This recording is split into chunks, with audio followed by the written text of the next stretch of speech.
Welcome to a Partnership for National Unity press conference for December 5th, 2025. I am your moderator, Ms. Shanika Haynes. Joining today's press conference is Dr. Terence Campbell, Member of Parliament, Mr. Danish Naipaul, Member of Parliament, Ms. Doretta Fernandes, Member of Parliament, and Mr. Sherrod Duncan, Member of Parliament. Today's press statement will be read in four parts, and we will begin that reading with MP Fernandes. Good morning, all. A Partnership for National Unity notes the real and present hardship affecting Guyanese households and called for immediate, accountable action from the government. Between 2020 and 2025, ordinary Guyanese have endured a sharp and sustainable rise in cost of living, while government offers vague, inadequate, and inconsistent cash transfer promises and a clear manifestation of weak fiscal planning. In addition, there are worrying questions about national preparedness in a tense regional security environment. The PPPC must not continue treating citizens as campaign props. From 2020 through 2025, the burden on families has grown materially heavier.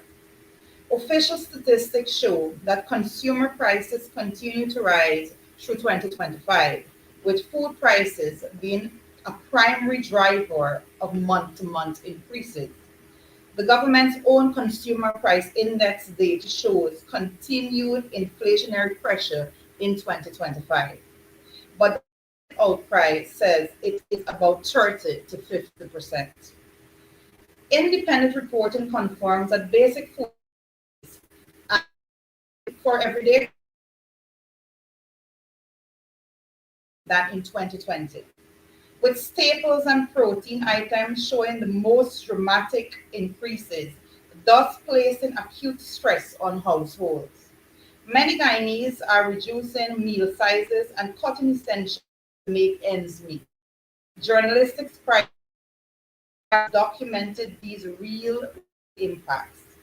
The government must recognize that merely saying GDP growth from oil does not translate automatically into a quality life for Guyanese and must increase household resilience. Immediate must include transparent, targeted review of food supply chain price movement.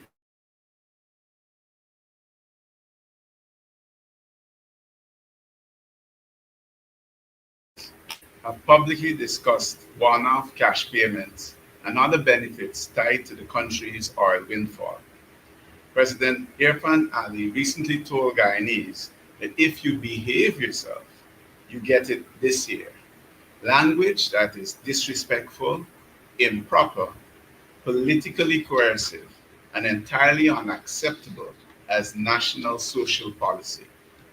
Considering the challenges citizens of Guyana, particularly among those living in poverty, the APNU proposes a prompt increase in grant distributed to eligible citizens over.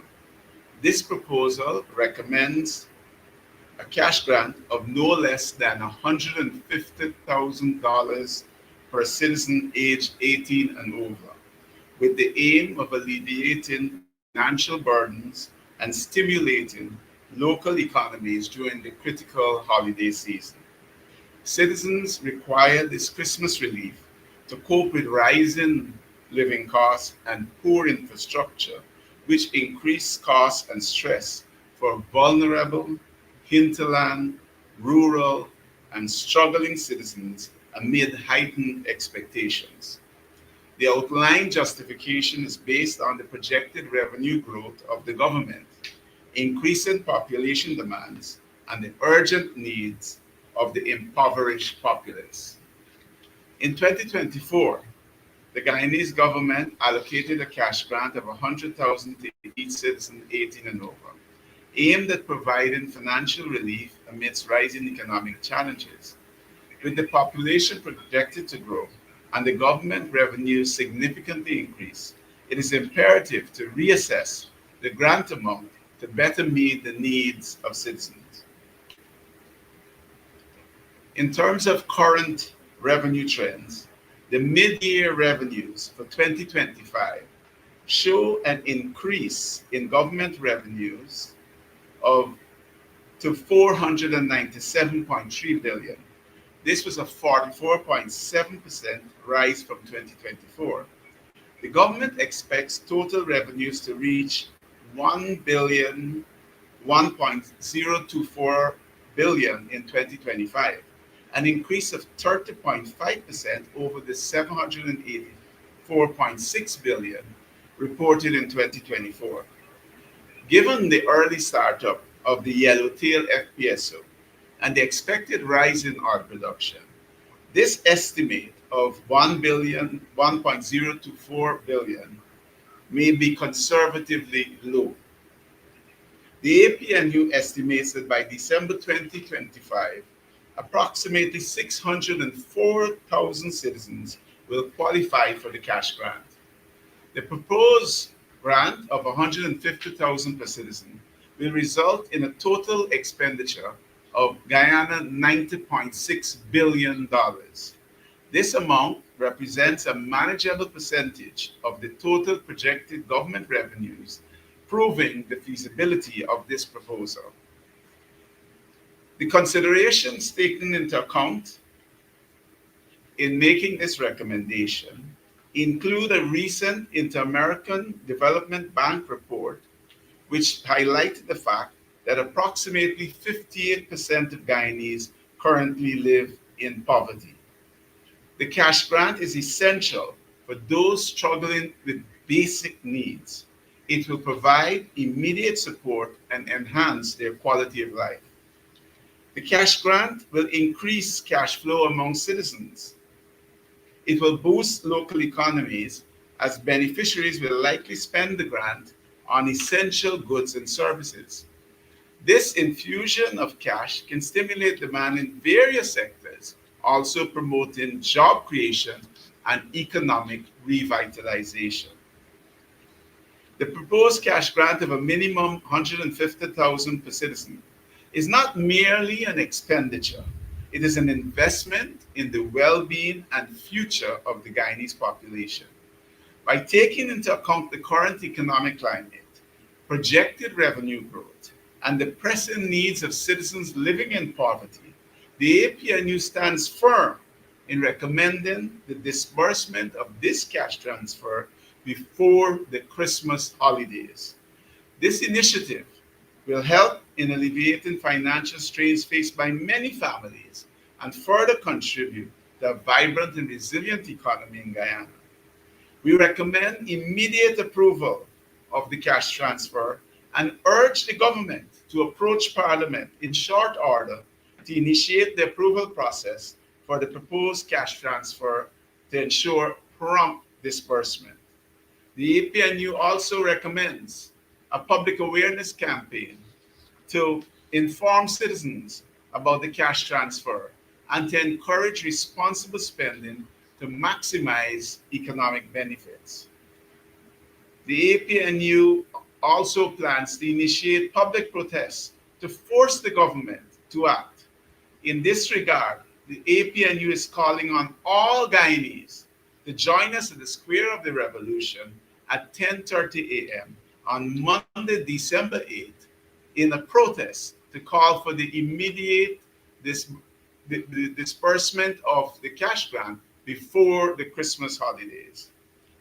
Further, the APNU is calling on the government to establish a framework to continually assess the impacts of the cash transfer on poverty levels and economic activity, ensuring that future policies are informed and effective.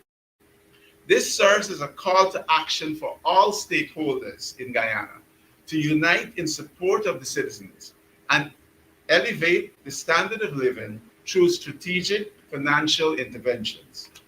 APNU supports intelligently designed and predictable cash transfers that are properly budgeted and clearly communicated. We reject ad hoc public pronouncements that raise expectations without setting out who qualifies, how and when payments will be made, and funds appropriated. APNU affirms that Guyanese households must receive the promised cash grant before Christmas. Any delay or confusion arises solely from the PPPC's failure to publish eligibility rules, timelines, and proper appropriations. Thank you. MP Ganesh Michael. Thank you very much. Planning and budgeting failures, rhetoric over reality. Over the last parliamentary cycle, the PPPC has repeatedly framed major commitments as policy wins without showing the long term budgetary planning to support them. The 2025 budget speech promised ambitious programs, many of which have not been realized.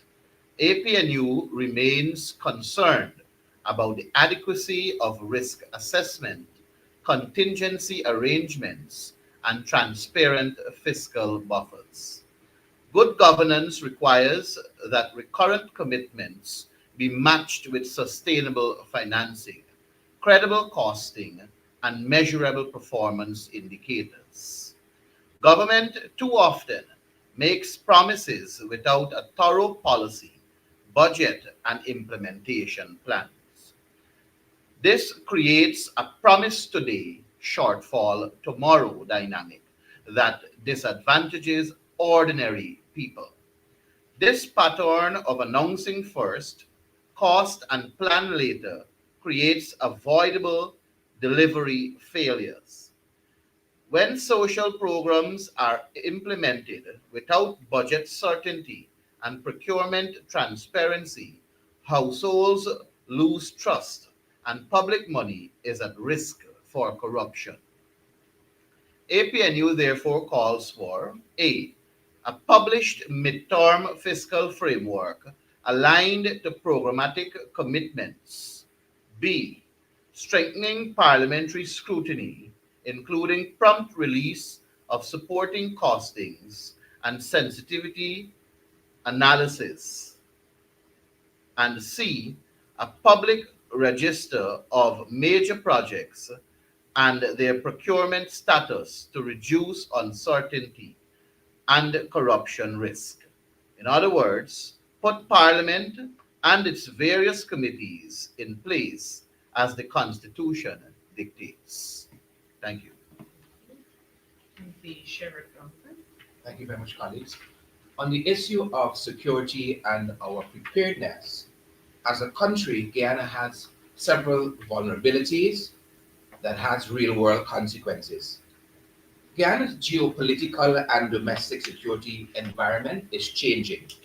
While the government has announced increased allocations for national defense, critical questions remain about whether the strategic assessment, capability development, and civil defense arrangements are matching our evolving threats.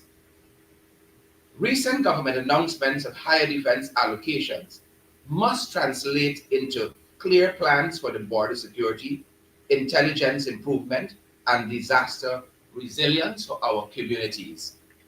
APNU has noted the analysis from the security policy commentators warning that our country's porous borders,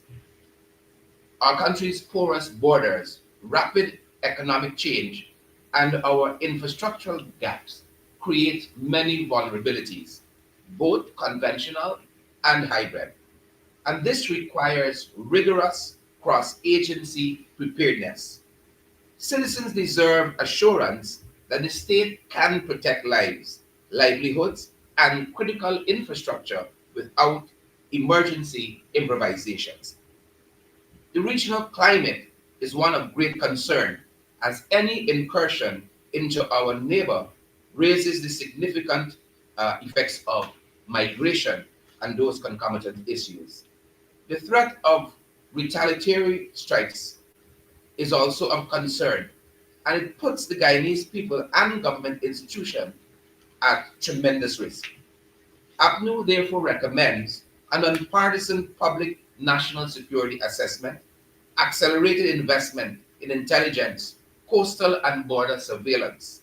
In addition to that, civil defense capabilities, transparent reporting to Parliament on defense procurement, training outcomes, and interagency contingency planning, and as well, public advisories on issues that can put citizens in an adequate position with regard to potential issues that can affect their daily lives. Guyanese are not asking for a political point scoring in this regard. They are asking for competent governance that protects their purchasing power, delivers social support credibility, budgets that are responsible, and the security of the nation. APNU therefore stands ready to work constructively in Parliament and in public forums to advance sensible evidence based measures.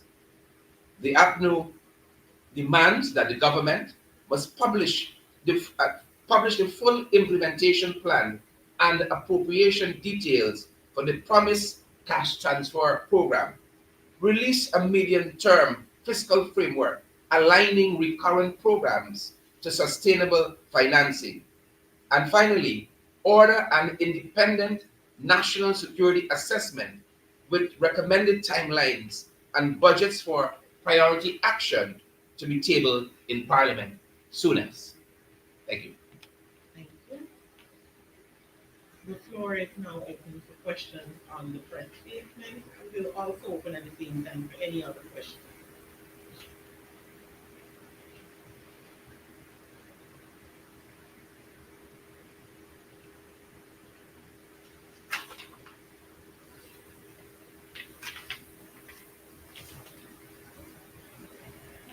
As we await the questions, I wanted to take the opportunity to add also that in looking at the increases in prices, one would want persons to understand also that it is the urban price index that we look at when we talk about the increase in prices and of goods and services. All the data that is being produced by the Bureau of Statistics, those data refers to urban prices and does not take into consideration rural prices.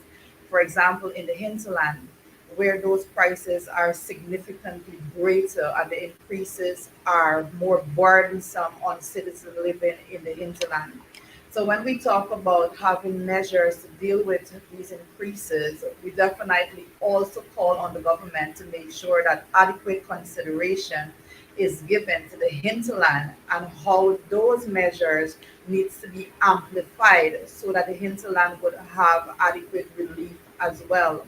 We're living in a country in which every day we're hearing about so many issues going on in hinterland outlying areas, and with it is on us to bring highlight to these issues. And I want to say that the APNU, as we have been doing our work on the ground, as we've been continuing to meet with the citizens, even persons living on the coastline that came from the hinterland continue to ask us every single day to make sure that every measure we fight for include representation and include meaningful benefits to persons living in hinterland. So I want to know that just Mr. Duncan would be able to further say, even on our the campaign when we were in the hinterland regions, it was in Bamada, a water cooking gas was $15,000.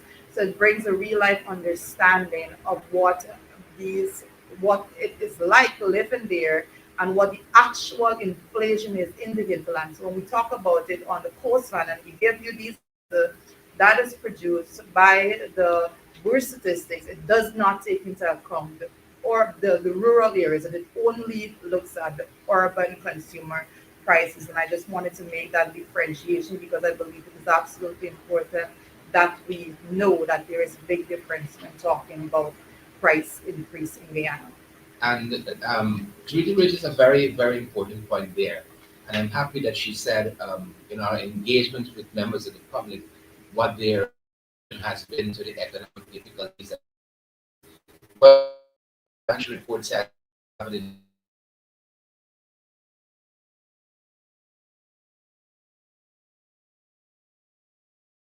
you got some single items that are jacked up 300, 400%. And so that hardship is felt by the citizens that we engage on a daily basis in our walkabouts, in our outreaches, you name it. We were in LP Enterprise on the East Coast. We were in CDAM at Rica, and people kept complaining all the time about the prices of goods in the marketplace. And you don't have to take all it, there's a publication Monday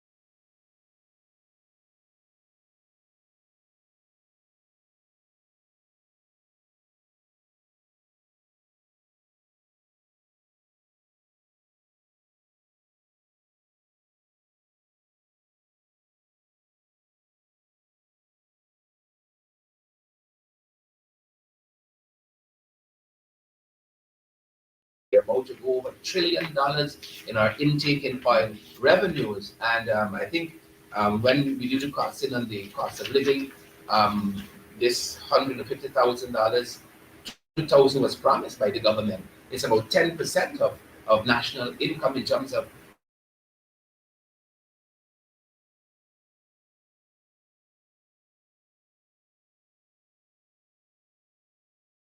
daily basis. This tremendous work, and the government must do something. Yes, and also I believe it is necessary for us to highlight at this stage that we did not only highlight these issues, and we do not need to highlight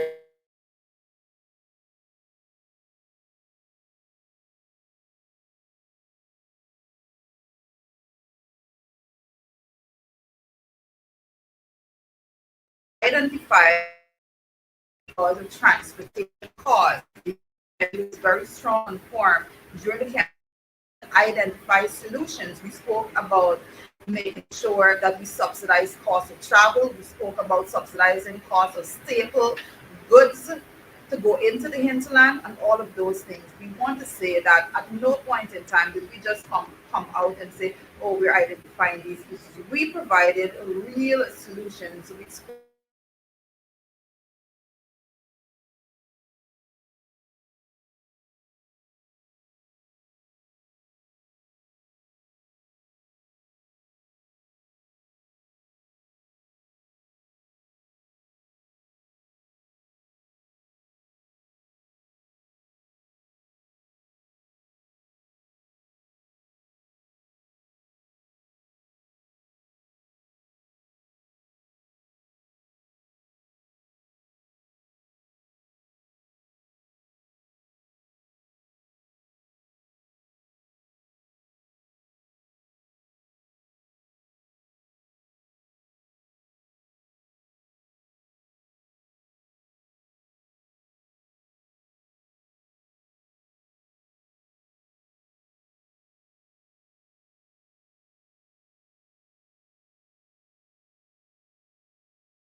per citizen with a total cost of just over $90 billion.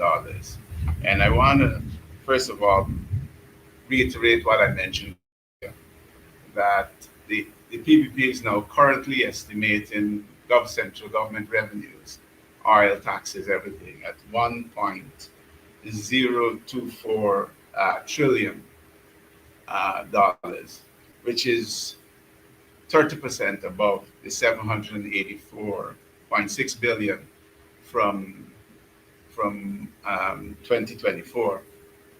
But in terms of affordability, the PPP has wasted much more than this.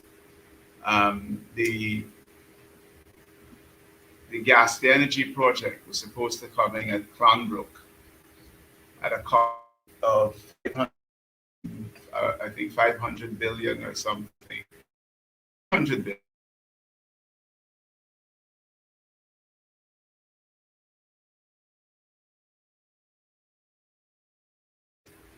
The just stabilizing the gas to energy plant has cost an extra 100 um, million US dollars.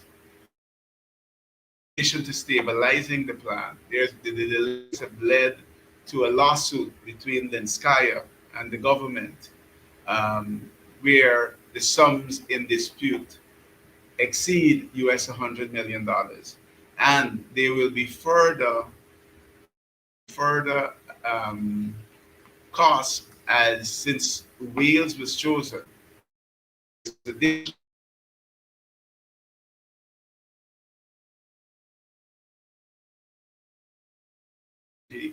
plant, the second turbine, that turbine will have the same extra cost for stabilization that the first turbine experienced. So this government is wasting money, the citizens, the state's money.